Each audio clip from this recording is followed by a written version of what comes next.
A racist captain attacked Barack and Michelle Obama on a cruise ship, but what happened next shocked everyone. Subscribe to the channel and write in the comments where you're watching us from. The sun was setting over the bustling harbor as Barack and Michelle Obama stepped out of their black SUV, their luggage carefully arranged by their driver. The scene before them was breathtaking. A gleaming cruise ship, its hull painted a pristine white, towered above the docks like a floating palace. Rows of shimmering lights ran along its decks, glowing softly against the evening sky. It was a sight designed to inspire awe, promising luxury and serenity for all who boarded. For Barack and Michelle, this was meant to be a long-awaited escape from the unrelenting pressures of public life, a time to unwind, reconnect, and enjoy a peaceful journey across the turquoise waters of the Caribbean. As they approached the embarkation area, they noticed how other guests were warmly greeted by staff in crisp uniforms. Smiles, handshakes, and welcoming words filled the air, creating an atmosphere of festive anticipation. Yet, when their turn came, the energy shifted. The uniformed crew member who took their passports hesitated briefly, her polished smile faltering for the smallest fraction of a second. It was subtle, almost imperceptible, but Michelle noticed. The young woman's eyes darted to a nearby supervisor, who gave a barely discernible nod before stepping forward himself. "Welcome aboard the Elysium, Mr. and Mrs. Obama," he said, his tone measured, almost mechanical. He extended a hand, but his grip lacked warmth, and his gaze flicked away too quickly, as if avoiding prolonged eye contact. "Thank you," Barack replied, his voice calm, though a flicker of something unreadable crossed his face. The supervisor gestured to another crew member, who appeared slightly hesitant as she reached for their luggage. Nearby, other passengers were being ushered aboard with lively conversation and enthusiastic attention. A sense of unease began to settle over Michelle. She glanced at Barack, who gave her a reassuring smile, as if to say, "Let's not make assumptions just yet." Once aboard, they were struck by the ship's grandeur. The Elysium was nothing short of spectacular. A floating city with gilded staircases, sparkling chandeliers, and sprawling decks that offered panoramic views of the sea. Michelle had to admit the ambiance was stunning. For a moment, she allowed herself to relax, letting the excitement of the journey replace the faint discomfort she had felt at the dock. Their check-in at the reception desk, however, reignited her unease. The receptionist, a young man with perfectly styled hair and a stiffly polite demeanor, took an uncomfortably long time verifying their reservation. He seemed distracted, glancing frequently at his computer screen and then to a colleague, who whispered something inaudible before quickly walking away. "I'm sorry for the delay," the receptionist finally said, handing over their key cards with an apologetic smile that didn't quite reach his eyes. "It seems there was a mix-up with the room assignments. You've been placed in one of our premium suites, but it doesn't have the ocean view you originally requested. We'll do our best to rectify this as soon as possible." Michelle's brow furrowed. "Our booking was for an ocean view suite. Are you saying it's unavailable?" The receptionist nodded, his demeanor remaining polite but detached. "Unfortunately, yes. But we assure you, the suite you've been assigned is of the highest quality." Barack placed a calming hand on Michelle's arm before she could press further. "Thank you," he said, his tone measured. "We appreciate your help." As they were escorted to their suite, the unease only deepened. Other guests they passed in the hallways greeted them with a mix of curiosity and reserved politeness, their eyes lingering just a moment too long. When they reached their room, the promised premium suite was tastefully decorated, but noticeably less opulent than the ocean view accommodations they had seen in the promotional materials. The view through the window revealed not the endless expanse of the sea, but a modest deck area partially obscured by lifeboats. "Well," Michelle said, sinking onto the edge of the bed and attempting a smile, "this isn't exactly what I had in mind for luxury." Barack chuckled softly, sitting beside her. "Let's not jump to conclusions. It's just the first day. We'll sort it out tomorrow." Still, Michelle couldn't shake the feeling that something was amiss. The subtle cues, the hesitant smiles, the whispered conversations, the prolonged check-in, painted a picture that she couldn't ignore. Later that evening, they ventured out to explore the ship. The main dining hall was a magnificent space with vaulted ceilings and a grand piano providing soft background music. They were directed to a table near the back, far from the panoramic windows where other guests dined with a view of the sea. Their waiter, a young man with a strained smile, took their orders quickly and disappeared without offering any of the warmth or small talk they observed at other tables. Michelle noticed how efficiently the staff catered to the needs of the other diners, refilling glasses, delivering meals promptly, and engaging in friendly conversation. At their table, however, service was slow and perfunctory. When their meals finally arrived, the presentation was impeccable, but the delay was noticeable. Barack remained composed throughout the evening, offering gentle reassurances whenever Michelle voiced her observations. "Let's see how tomorrow goes," he said. "It might just be a coincidence." But Michelle wasn't so sure. As they returned to their suite, the corridors were quieter, and the vibrant energy of the ship felt distant. She lay awake that night, staring at the ceiling, replaying the day's events in her mind. The feeling that they were being treated differently was no longer a vague suspicion. It was becoming an undeniable reality. The first day on the Elysium had ended, but Michelle knew that the journey ahead would not be the carefree escape they had envisioned. The following morning dawned bright and warm, with sunlight streaming through the suite's modest window. Michelle woke first, her sleep restless and her thoughts unsettled by the events of the previous day. She glanced at Barack, still sleeping peacefully, and sighed quietly. She wanted to believe his optimism, to think that the oddities they'd experienced were just coincidence or poor management. But deep down, she couldn't ignore the gnawing feeling that something was off. By the time they made their way to the breakfast deck, the ship was alive with activity. Guests mingled near the buffet, the clinking of glasses and silverware blending with the low hum of conversation.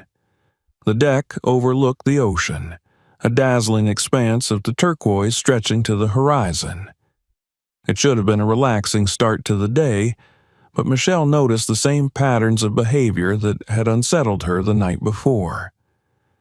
As they approached the buffet, a server intercepted them. His smile was polite, but it felt forced, his body language stiff. "Good morning," he said, gesturing toward the nearest table. "I'll bring your coffee shortly." They took their seats, and Michelle's eyes swept the room. Nearby tables were filled with other guests, many of whom were being personally attended to by staff who seemed genuinely warm and welcoming. Yet, here they were, seated at the far edge of the deck, their table partially obscured by a large planter. Minutes ticked by without any sign of the promised coffee. Michelle tapped her fingers on the table, her patience wearing thin. "I'll get it myself," she said, rising from her chair. Barack reached out to stop her. "Let's give it a little more time. Maybe they're just busy." Michelle gave him a skeptical look but sat back down. Moments later, their coffee arrived, along with plates of food that looked hastily prepared. Barack thanked the server, But Michelle couldn't help but notice the man avoided making eye contact as he hurried away. The morning didn't improve. A planned visit to the ship's spa turned into another exercise in frustration. Despite having booked treatments in advance, they were told their reservations couldn't be found. Michelle's irritation boiled over when she overheard the receptionist whispering to a colleague, her voice low but her tone unmistakably dismissive. "Maybe they got confused with the booking process," the woman said, glancing in their direction. Barack stepped forward, his voice calm but firm. "There seems to be some sort of misunderstanding. We have confirmation emails for these appointments." The receptionist looked flustered, her cheeks reddening. "I'm terribly sorry, sir. Let me check again." It took another 20 minutes, but their appointments were eventually reinstated. Still, the interaction left Michelle with a bitter taste in her mouth. As they sat in the relaxation lounge waiting for their treatments, she leaned toward Barack. "You can't tell me this is all just bad luck," she said quietly. "They're going out of their way to make us feel unwelcome." Barack met her gaze, his expression thoughtful. "I'm starting to see it too," he admitted. "But let's keep our composure. If we react too strongly, we'll give them exactly what they want." That evening, the tension reached a boiling point during dinner. The dining hall was abuzz with laughter and conversation as the other guests enjoyed their meals.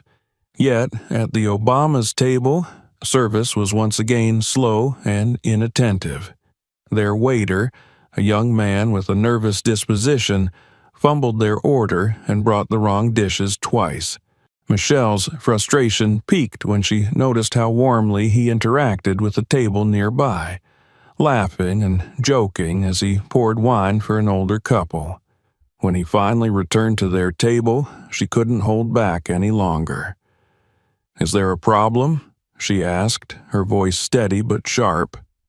The waiter froze, his face flushing. "No, ma'am," he stammered.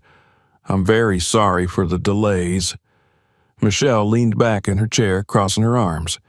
"It doesn't seem like you're sorry. It seems like you don't want to serve us." Barack placed a hand on her arm, a silent plea for restraint. The waiter mumbled another apology before retreating to the kitchen.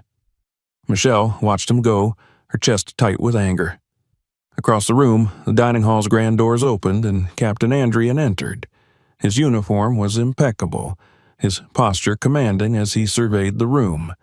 Guests greeted him warmly, some even rising from their tables to shake his hand. When he reached the Obamas' table, however, his demeanor shifted. "Mr. and Mrs. Obama," he said, his voice smooth but devoid of warmth. "I trust you're enjoying your evening." Michelle met his gaze, unflinching. "We're trying to." The captain's lips curved into a thin smile. "If there's anything you need, don't hesitate to let my staff know." Before Michelle could respond, he turned and strode away, leaving behind a sense of icy dismissal. Barack sighed, rubbing his temples. "This is deliberate," Michelle said, her voice low but firm. "They're making it clear we don't belong here." "I know," Barack replied, "but we have to handle this carefully." The evening ended on an even more sour note when Michelle overheard a conversation between two staff members near the dining hall's exit. Their voices were hushed, but their words were unmistakable. "They're so entitled," one of them said. "Just because they used to be important doesn't mean they are now." Michelle felt her stomach twist. She glanced at Barack, who was already walking toward the elevator. She caught up with him, her mind racing. Back in their suite, the tension between them was palpable. Michelle paced the room, her frustration spilling over.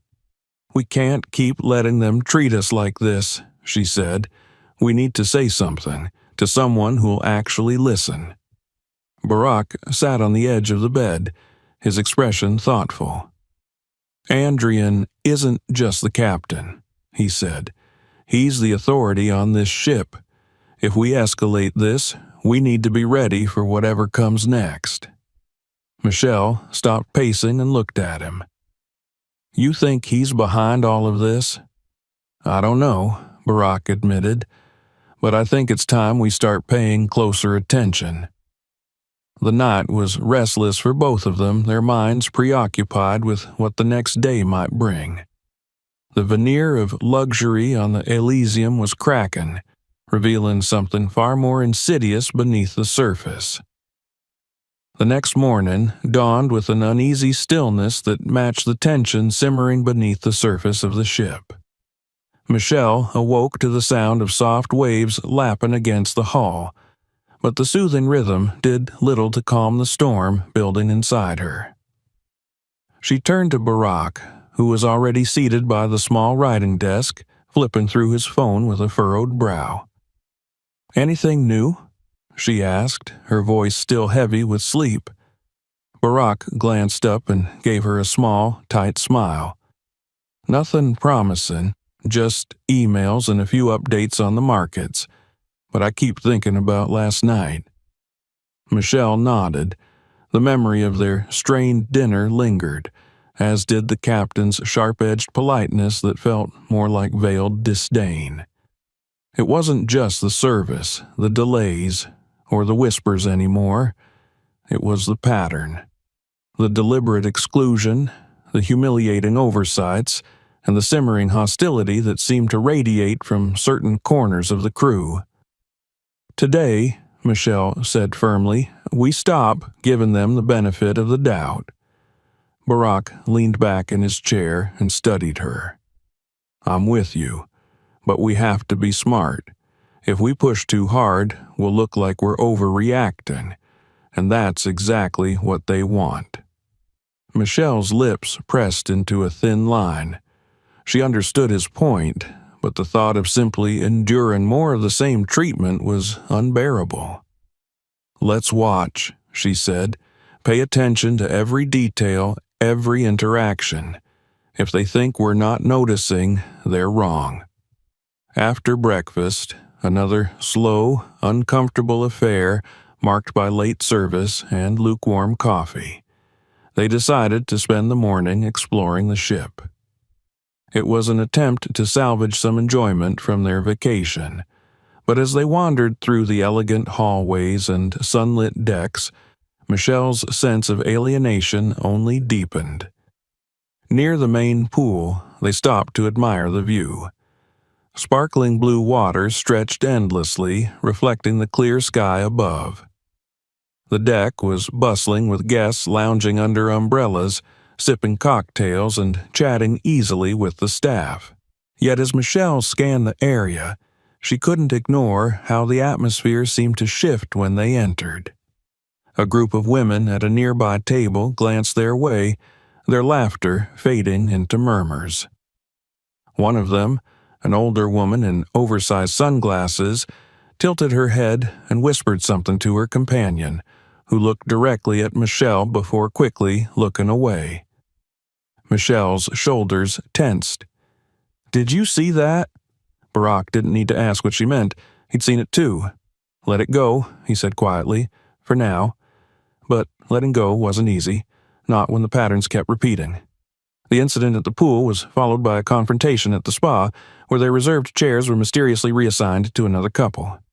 When Michelle pointed out the mistake, the attendant barely concealed her irritation as she directed them to less desirable seats near the entrance. By lunchtime, Michelle's patience was wearing dangerously thin. They decided to dine at one of the smaller restaurants on the upper deck, hoping for a quieter experience. Instead, they were met with more of the same: long waits, incorrect orders, and strained smiles from staff who seemed eager to move on to other tables. It was during this meal that Michelle finally broke.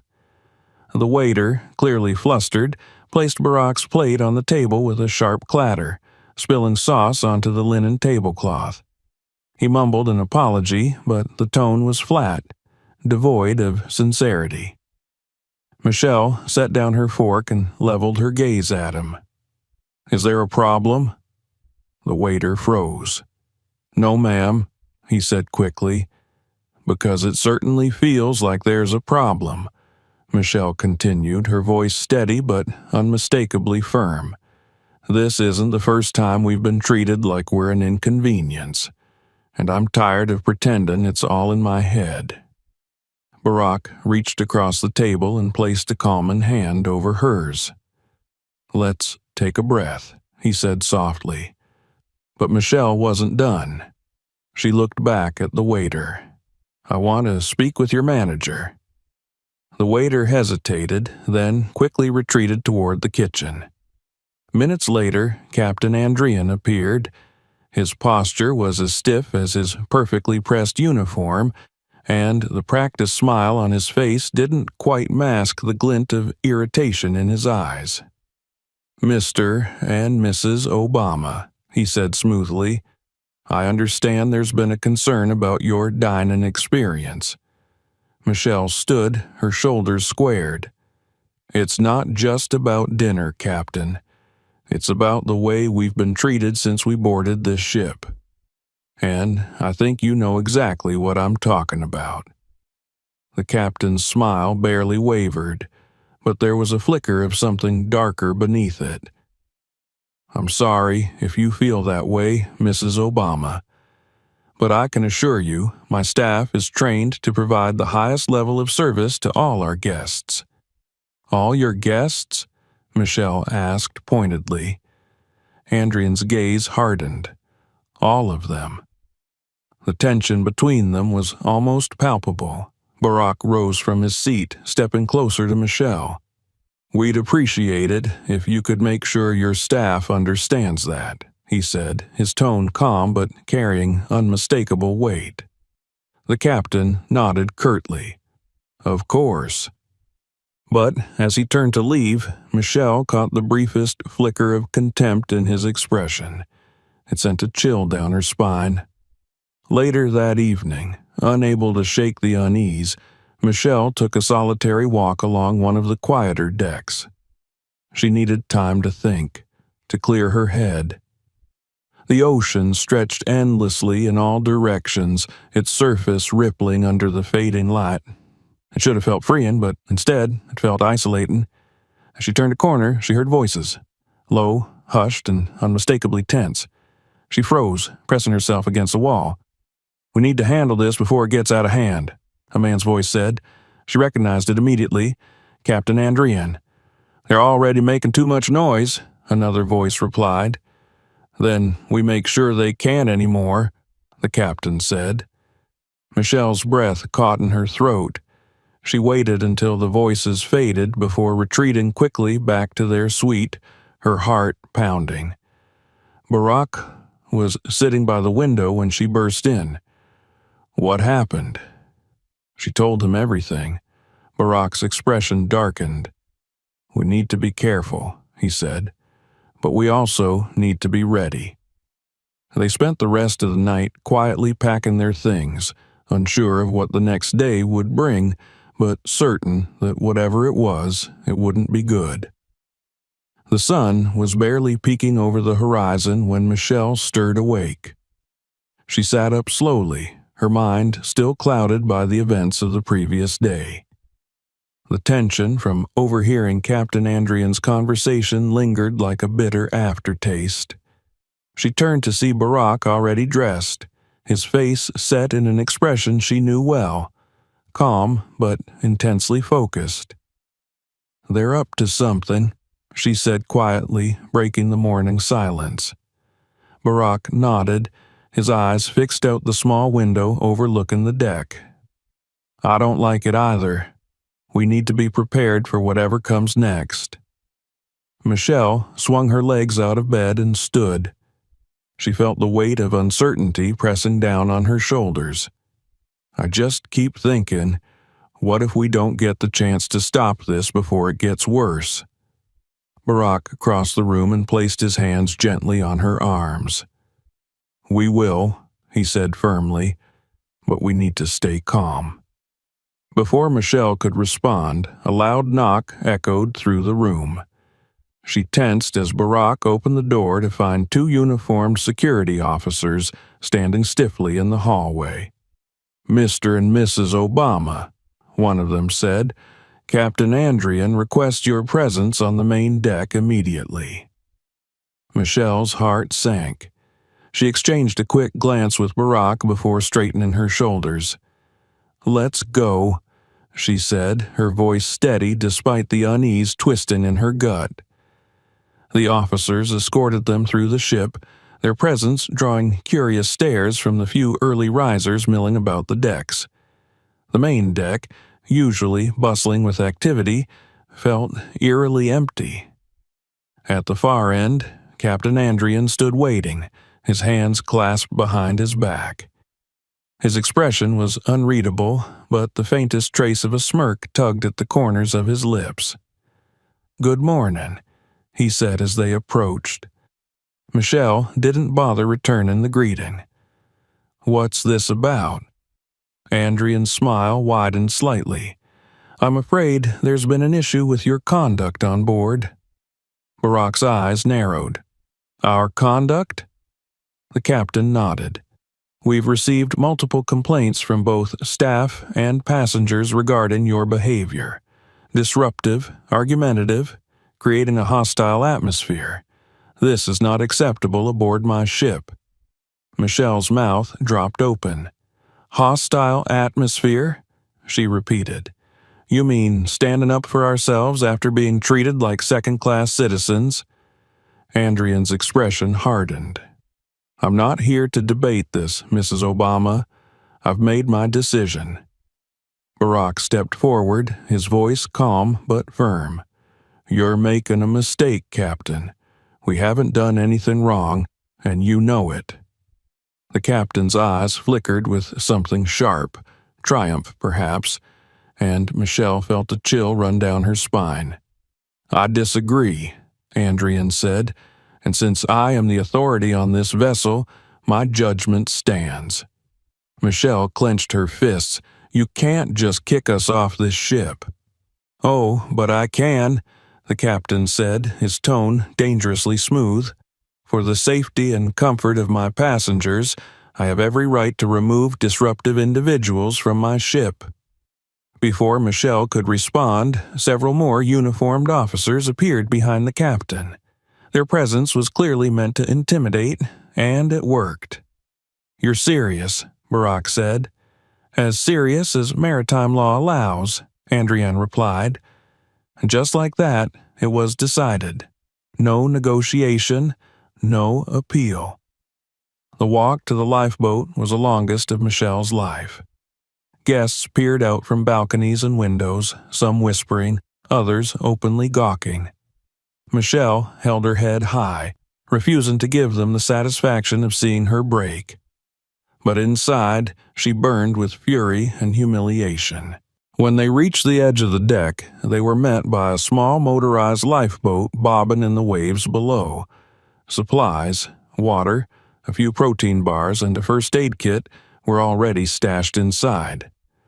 "This is inhumane," Michelle said, her voice sharp. "You're leaving us out here like castaways." Captain Andrian stepped closer, lowering his voice so only they could hear. "Consider this a lesson in humility," he said, his tone dripping with condescension. "Some places simply aren't meant for people like you." Michelle's breath caught in her throat. She opened her mouth to respond, but Barack gently squeezed her arm, signaling her to hold back. "We'll make it," he said quietly, helping her climb down into the boat.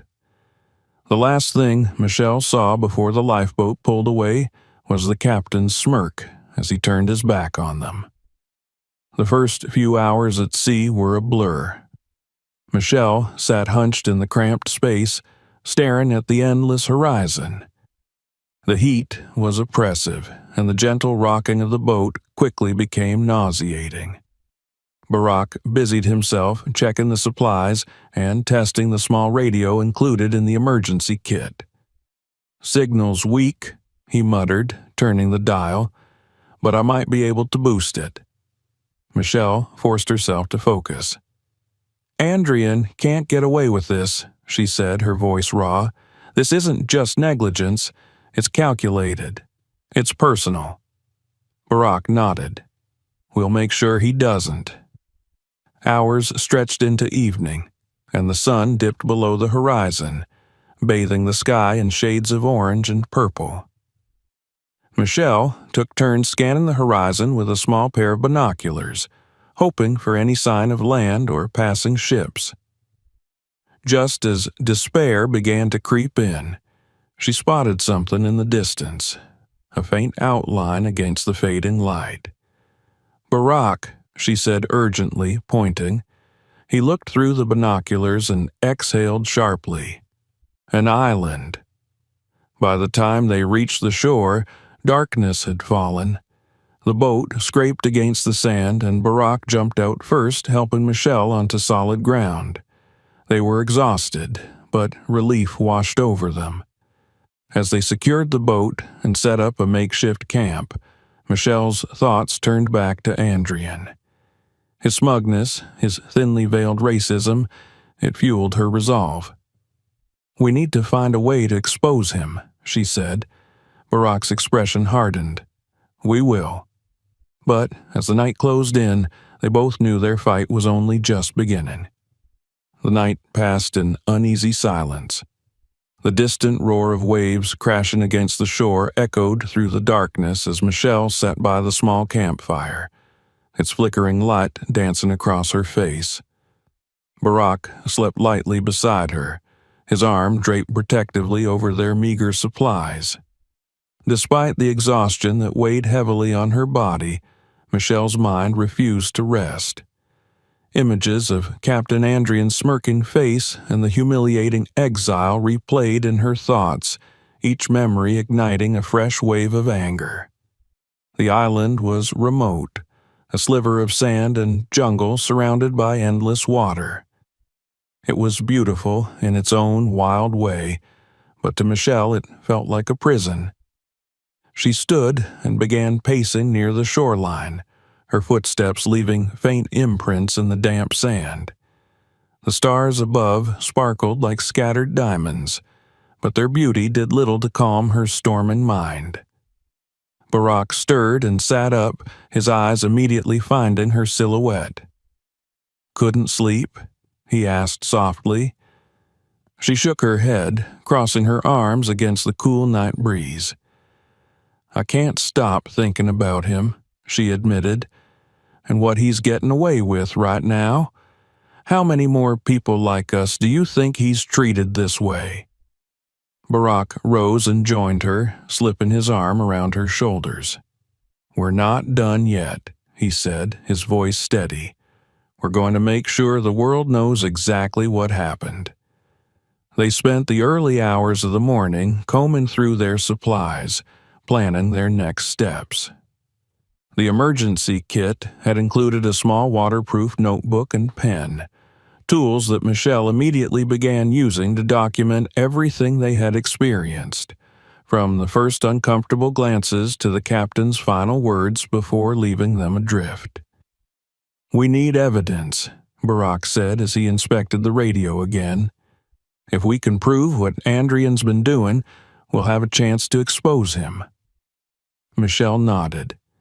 "And we need to survive long enough to do it." The day unfolded in a blur of activity.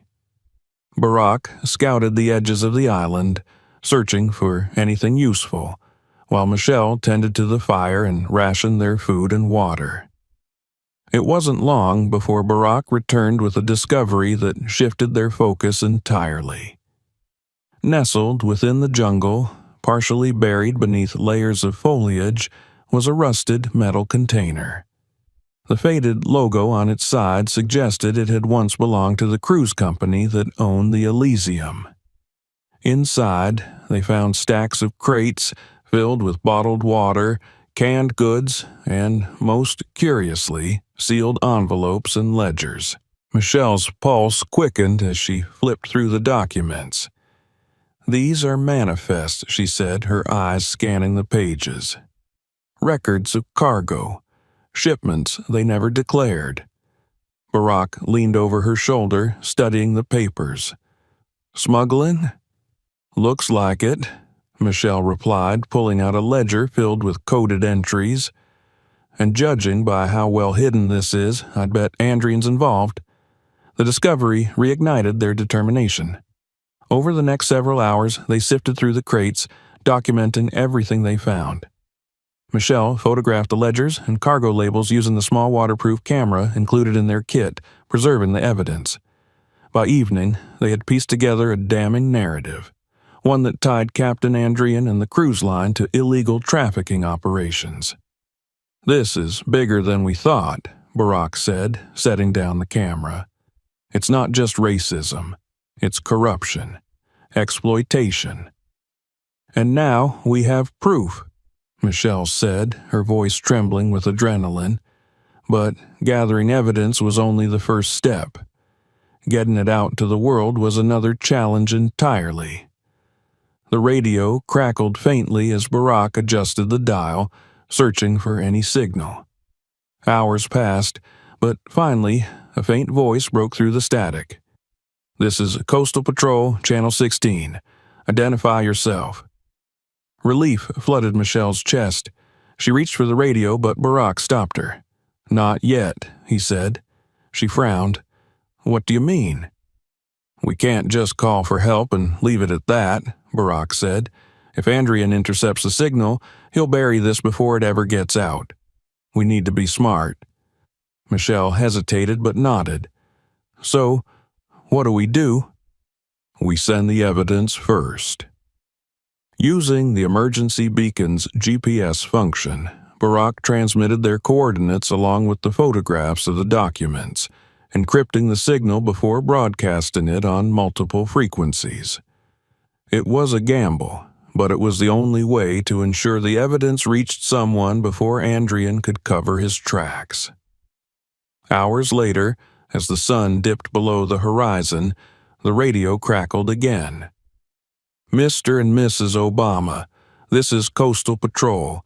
We've received your transmission. Hold your position. Help is on the way." Relief washed over Michelle, but it was short-lived. "Barack," she said, her voice low, "what if they get here and Andrian finds out before they can help us?" Barack's eyes darkened. "Then we make sure we're ready." As night fell, Michelle and Barack stayed vigilant, taking turns keeping watch. The fire crackled softly, casting long shadows across the sand. It felt like a fragile barrier against the vast darkness pressing in from the jungle and sea. The first sign of danger came just before dawn. A faint hum vibrated through the air, the unmistakable sound of an approaching motor. Michelle shot up, her heart pounding. "They're coming," she whispered. Barack grabbed the emergency flare gun and stepped toward the shoreline. Moments later, the silhouette of a small boat emerged from the darkness. But it wasn't the Coastal Patrol, it was the Elysium's launch boat. And Captain Andrian was standing at the bow. Michelle's breath caught as the captain's voice rang out over the water. "Time's up," he said. What followed was a tense standoff. Andrian demanded they surrender the evidence, insisting that their claims were baseless and would never hold up against his reputation. But Barack refused. "You're finished," he said, raising the flare gun. "The world already knows what you've done." The captain's face twisted in anger, but before he could respond, a new sound filled the air, the distant roar of a helicopter. Michelle's heart leapt as the Coastal Patrol's aircraft appeared over the horizon. The captain's confidence faltered, and he turned back toward his crew. "Get us out of here," he barked, but it was too late. The patrol boat arrived moments later, cutting off the launch's escape. Within minutes, Andrian was surrounded and placed under arrest. As the sun rose, Michelle and Barack finally allowed themselves to breathe. They watched as the authorities secured the scene, loading the evidence and escorting Andrian and his men away in handcuffs. "This isn't over," Michelle said softly, staring at the horizon. "No," Barack agreed, "but it's a start." The sun hung low in the sky as Michelle and Barack Obama sat in the shade of a large palm tree on the island's narrow beach. Though the immediate danger had passed and Captain Andrian was in custody, the weight of the past few days still lingered heavily on their shoulders. The rhythmic crash of the waves against the shore should have been soothing, but Michelle couldn't shake the tension that gripped her. Even now, as rescue crews secured the scene and collected the crates of evidence, she felt uneasy. Barack glanced at her, reading the concern in her eyes. "You're thinking about what happens next," he said quietly. Michelle nodded. "It's not over," she said. "Exposing Andrian and his crimes is just the first step. What about the system that let him operate like this for so long? What about the people who covered for him?" Barack reached for her hand and gave it a reassuring squeeze. "We'll keep pushing," he said. "We've come too far to stop now." The hum of the helicopter that had brought the Coastal Patrol team still echoed in her ears, but Michelle's thoughts kept circling back to the faces of the staff on the Elysium, the fear and helplessness she'd seen in their eyes. People like Lucia, who had risked everything to help them. People who didn't have the same platform or voice that she and Barack did. "They'll need protection," she said suddenly. Barack raised an eyebrow. "Who?" "The staff. People like Lucia. Once this story breaks, there's going to be backlash. The cruise line will throw them under the bus to protect itself." Barack's expression darkened. "You're right." He stood, brushing sand from his pants. "We need to make sure they're not silenced." The ride back to the mainland was tense. Michelle and Barack sat in the back of the patrol boat, their eyes fixed on the horizon as the island faded into the distance. Lucia sat across from them, clutching her small bag and glancing nervously at the officers. "Are you sure this is safe?" she asked quietly. Michelle leaned forward, her voice gentle but firm. "You're not alone in this, Lucia. We'll make sure you're protected." Lucia's eyes welled with tears. "I never thought anyone would believe me," she said. Barack nodded. "They will now, and not just believe you, they'll listen." When they arrived at the port, reporters were already waiting. News of the rescue had leaked, and camera flashes lit up the dock as Michelle and Barack stepped off the boat. Questions flew at them from all directions, but Barack held up a hand, signaling for calm. "We'll make a statement soon," he said firmly, "but right now, we need to make sure the people who helped us are safe." Lucia kept her head down as they moved through the crowd, but Michelle stayed close, shielding her from the chaos. The days that followed were a blur of press conferences, interviews, and meetings. The evidence they had uncovered, both the documents from the crates and the video recordings Barack had taken, painted a damning picture of corruption and discrimination aboard the Elysium.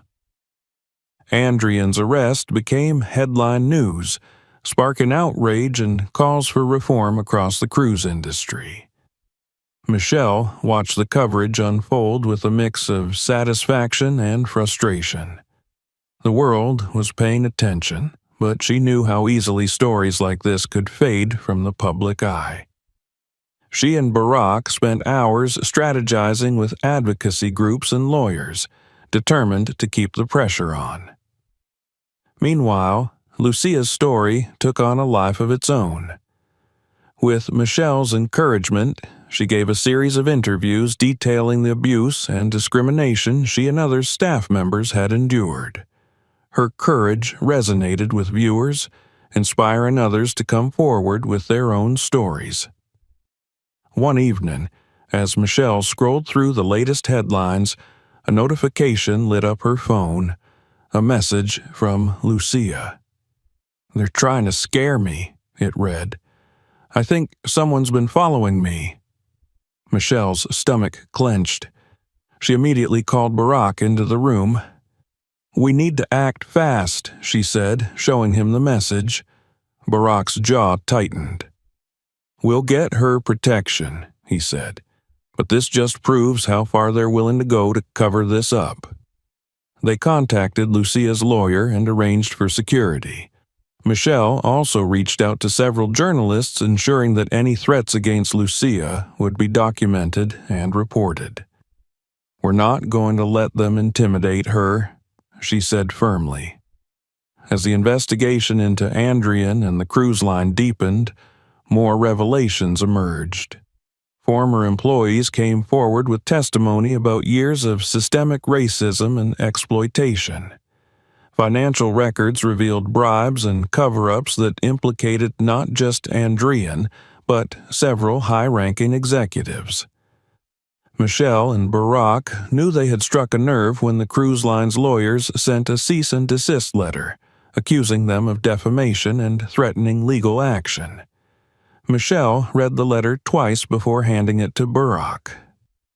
"They're desperate," she said. Barack nodded. "And scared." Their legal team wasted no time crafting a response, laying out the evidence and daring the company to take them to court.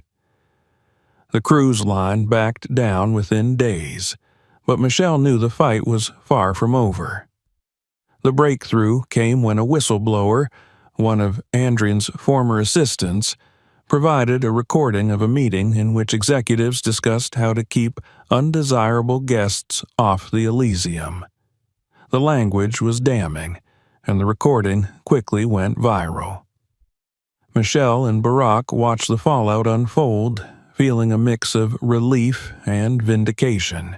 Executives resigned. Shareholders demanded accountability, and calls for industry-wide reforms gained momentum. But even as the dust began to settle, Michelle couldn't shake the feeling that their work wasn't done. "We need to make sure this leads to real change," she said one evening as she and Barack sat on their porch, watching the sun dip below the horizon. Barack nodded. "We will." A month later, Michelle stood at a podium in Washington, D.C., addressing a packed auditorium. Lucia sat in the front row, flanked by other former staff members from the Elysium. The event had been organized by a coalition of advocacy groups, and the energy in the room was electric. "This isn't just about one ship," Michelle said, her voice steady. "It's about dismantling systems of discrimination and exploitation that have been allowed to thrive in plain sight. It's about making sure no one else has to experience what we did." The crowd erupted in applause, but Michelle's focus remained on Lucia. She saw the pride in the young woman's eyes and knew that this was only the beginning. Later that night, as she and Barack sat together, reflecting on the journey that had brought them here, Michelle allowed herself to feel a rare sense of peace. "We did it," she said softly. Barack smiled, pulling her close. "We did, but we're not done yet." Michelle nodded, her resolve firm. "No, not yet."